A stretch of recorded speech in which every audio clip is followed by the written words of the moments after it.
The mysterious dog that changed everything. It started on an ordinary evening, the kind where nothing seemed out of place. Rain tapped against the windows, filling the house with a rhythmic, calming sound. The warm glow of the lamp stretched across the walls, casting long shadows that flickered gently with each movement. Jason, curled up on the couch, was lost in his book. The house was still, peaceful. Then, out of nowhere, a faint scratching noise echoed from the front door. At first, it was almost imperceptible, a hesitant sound against the wood. But as the seconds passed, it grew more insistent. Something about it felt off. Approaching the door with careful steps, the sense of unease grew stronger. There was no reason for anyone to be outside in the storm, no expected visitors. Yet the moment the door swung open, the cold night air rushed in, sending a sharp chill through the body. And there it stood, a massive dog, its dark fur soaked from the rain, golden amber eyes staring intently, as if it had been waiting for this moment. It didn't bark, didn't growl. It simply stood there, unblinking. It stepped inside uninvited. There was no fear, no hesitation. The way it moved felt deliberate, calculated, like it had walked through this house many times before. As water dripped from its thick coat onto the wooden floor, it finally settled, sitting in the middle of the room, its gaze never wavering. Jason approached cautiously, extending a hesitant hand. The dog remained still. The moment Jason's fingers brushed against its fur, the dog exhaled a deep, almost relieved sigh, then nudged his hand with its nose. The house, though unchanged in appearance, suddenly felt different. That night, the dog refused to leave. More strangely, it acted as if it belonged. It followed Jason everywhere, a silent guardian that seemed to know the house better than it should. At dinner, it rested at his feet. When Jason brushed his teeth, it waited by the bathroom door. And when it was time for bed, it curled up right beside him, watching. Something about it gnawed at the back of the mind. Sleep didn't come easily. In the dead of night, faint whispers carried through the air. Jason's voice. It was soft, hushed, as if he were speaking to someone. The unsettling part was that he was alone, except for the dog. Heart pounding, steps were taken carefully down the hall. The door to his room was slightly ajar. Peering inside, the sight was enough to send a shiver through the spine. Jason sat upright in bed, his small hand resting on the dog's massive head. His lips moved in a near-silent whisper. And the dog, it was listening. Not in the way normal dogs do. It was watching, understanding, knowing. The following morning, Jason seemed different. His usual groggy morning demeanor was replaced with an unsettling awareness, as if he had been awake for hours before anyone else. His hand never left the dog's fur. His eyes held a distant look. The change was subtle at first. A shift in behavior, a growing obsession with the dog. Jason refused to go to school, claiming the dog needed him. His appetite increased. He seemed stronger. His voice carried an odd weight, an echo of something ancient. Then came the dreams. Every night, soft whispers filled the halls. Jason spoke to the dog, but the words were never clear. One night, pressing an ear to the door, the fragments of a conversation bled through the wood. He spoke of something opening, something coming, and the dog responded. The realization hit hard. The dog wasn't just a lost animal. It wasn't here by accident. It had come for a reason, and it was using Jason. The days passed, each one thick with unease. The dog no longer felt like a guest. It felt like an invader, a presence that had always been there, waiting for the right moment. Watching from the shadows, patient. Then, one night, resolve hardened into action. It had to go. Waiting until Jason was fast asleep, careful steps carried across the darkened house. Entering his room, the dog lay at his feet, appearing deep in sleep. Heart pounding, fingers reached out, grasping its thick fur. In an instant, its eyes snapped open. The world seemed to shrink. A deep, guttural sound filled the air, not quite a growl, not quite a snarl, but something else entirely. It was a sound filled with warning, a sound filled with amusement. Jason stirred, his lips parting ever so slightly. Words left his mouth, but they were not his own. A quiet command, a whisper. The dog's stare bore into the soul. The grip loosened. A low chuckle reverberated through the room. Not from Jason, not from the dog, but from something else. Something unseen. Something waiting. Leaving the room, body trembling, the realization settled deep into the bones. The dog had never been a dog. It had always been something else. And it wasn't leaving, because it had finally found what it was looking for. The house was no longer the same. It still looked the same. The furniture sat in its usual places. The walls held the same pictures. The soft hum of the fridge filled the silence of the night, but something beneath the surface had shifted. The air felt thick, like it was pressing inward, suffocating, coiling around the walls like unseen roots. Jason was slipping away. In the days that followed, his presence became stranger, quieter. He rarely spoke unless prompted, and when he did, his words felt measured, deliberate, as if they weren't entirely his own. He no longer laughed like he used to. He no longer played. Instead, he sat with the dog for hours, whispering into its ear, stroking its thick fur, his small fingers threading through it as if it held secrets only he could understand. The worst part wasn't his silence. It was his eyes. They were different now. Not just tired or distant, but deeper. Too knowing. He watched everything with a quiet patience, the same patience the dog had. Something was inside him, and it was waiting. At night, the whispers grew louder. They filled the halls, curling through the air like smoke. Words that shouldn't be spoken. Words that didn't belong to a child. Sometimes the whispers stopped suddenly, and in those moments, something else replaced them. Breathing, not the slow, steady breathing of sleep. Something heavier, something closer. But every time the door was opened, the room was the same. Jason in bed. The dog curled at his feet. Both watching, both waiting. It became unbearable. One night, the air itself seemed to turn against the walls. Shadows stretched too far, filling corners that had never held darkness before. The rain outside came in thick sheets, hammering against the windows like desperate fingers.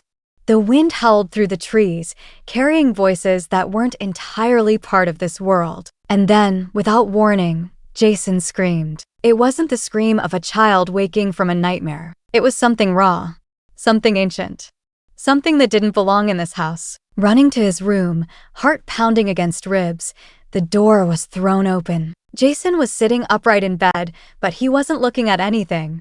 His head was tilted slightly, his expression eerily calm despite the scream still ringing in the air.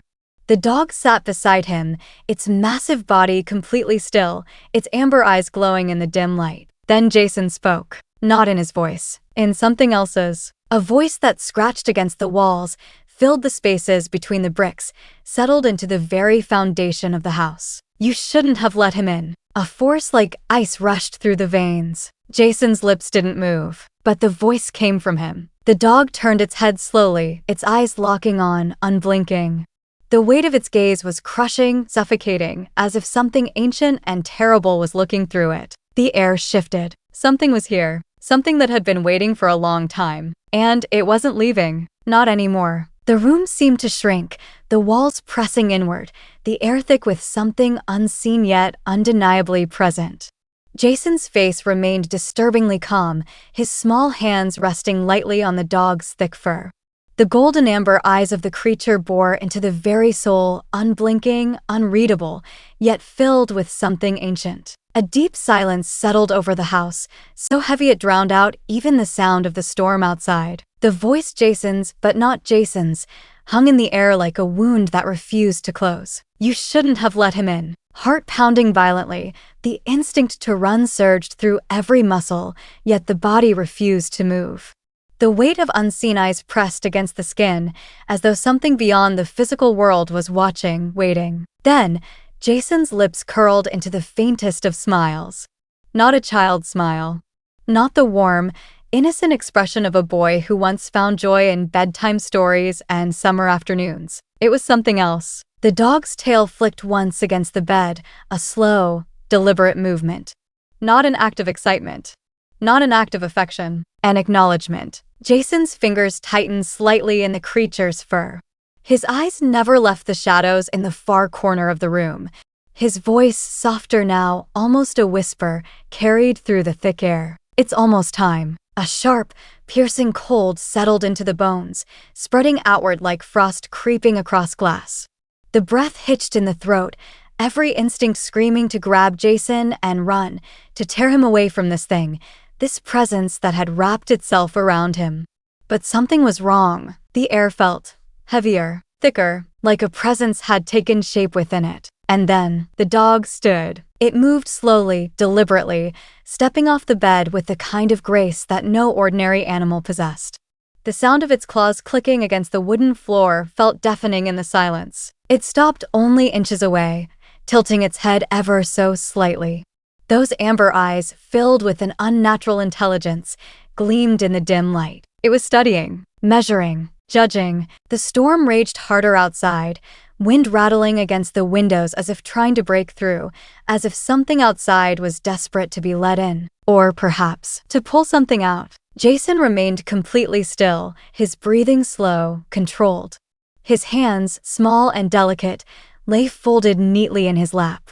He looked up at the figure standing before him, the dog that was not a dog. Then, in a voice that carried far too much certainty for a child, he said something that made the blood run ice cold. "You're not ready to see yet." A sudden force, unseen, yet undeniably real, pressed against the chest, sending the body stumbling back into the hallway. The door slammed shut. The house groaned under the weight of the storm, and Jason laughed. Not loudly, not playfully. A quiet, knowing sound that seeped through the door, sinking into the very walls of the house. A sound that did not belong to a child. The realization came like a dagger to the gut. Jason was still in that room, but Jason was no longer alone. The laughter died down, but the silence it left behind was worse.